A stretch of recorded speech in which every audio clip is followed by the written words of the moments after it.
انا محمود حمدي الشهاب محمود الشبراوي. لو اول مره تتفرج عليا او اول مره تشوفني ما تنساش تتابعني عشان هتستفيد معايا في الفيديوهات الجايه باذن الله. ولو لسه ما اشتركتش في قناه اليوتيوب اتمنى تشترك في قناه اليوتيوب بتاعتي.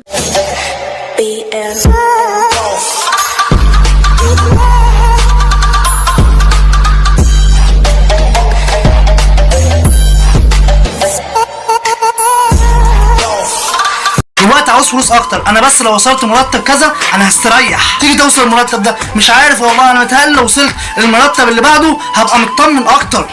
مفيش اي حاجه بترضيك، وزي ما قلنا اي حاجه بتخلي المخ يخرج عن الروتين بتاعه بيبقى تحت ضغط. حرفيا اي حاجه في حياتك ممكن تخلي المخ يقول له هذه التجربه، اصل دي مساله توقعات. هل انا قشطه عادي ممكن افوت الديدلاين، فده هيبقى شخص ما عندوش ستريس عادي. ليت ات جو. مخنا لما بدا هو كان مصمم على نمط حياه بدائي، هو عاوز ياكل ويشرب ويتكاثر. انت دخلته في مواضيع يعني مش بتاعته خالص. حضاره وديدلاين يسلم في الحضاره في ايه؟ ما الحيوانات كلها عايشه ايه، تاكل وتشرب وتتكاثر عادي. انت دلوقتي رغباتك عماله تزيد كل شويه، في متطلبات.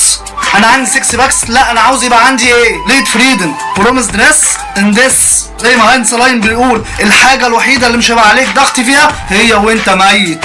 الحياه ايها المشاهد مليئه بالستريس، والهرب منها مش هنعرف نحققه. بعدين فكر في الكلام ده احسن ما تبقى مضغوط ومتضايق اكتر. دلوقتي المفروض انا اكون عايش احسن ايام حياتي دلوقتي، انا ليه مضغوط؟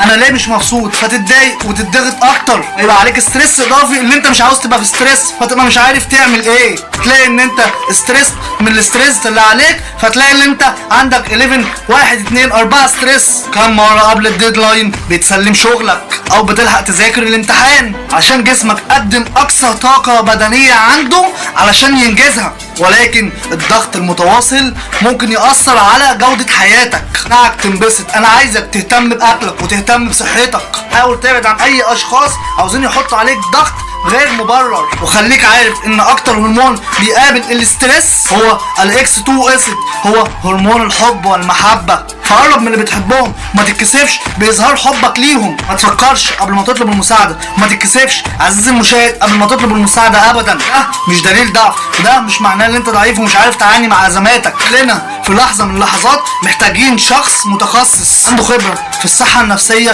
والارشاد النفسي، يقدر يوجه لك النصيحه المناسبه لحالتك انت. مفيش شيء غلط في طلب المساعده، ولو انت مسؤول عن مجموعه من الناس حاول تقلل من الضغط اللي بيحسوا بيه، سواء من طلباتك منهم او من التوقعات اللي عليهم. البيئه اللي فيها اقل قدر من الاسترس بتبقى بيئه منتجه وصحيه، خصوصا لو انت اب او ام. لازم تاخد بالك انك كل ما تحط توقعات كبيره على ابنك كل ده بيشكل عبء عليه، لانه من نفسه عاوز يحقق نفسه، عاوز ينصفك ويبسطك.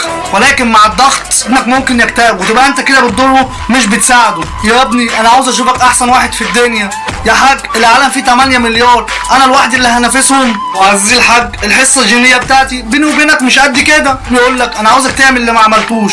خد بالك ومش كل الجينات برضو، في جينات محدوده.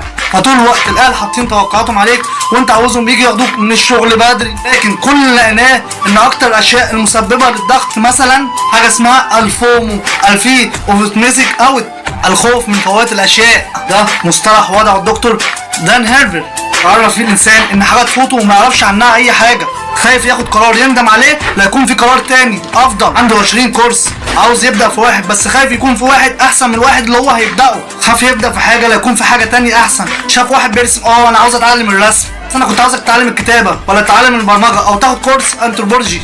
اقضي طول حياتي في الحاجه اللي عمال افشل فيها دي، ولا اشوف لي حاجه مختلفه؟ ممكن يكون هذا الطريق اخلته رحنا حزين. طب اتجوز دي، في بنت احلى هتفوتني.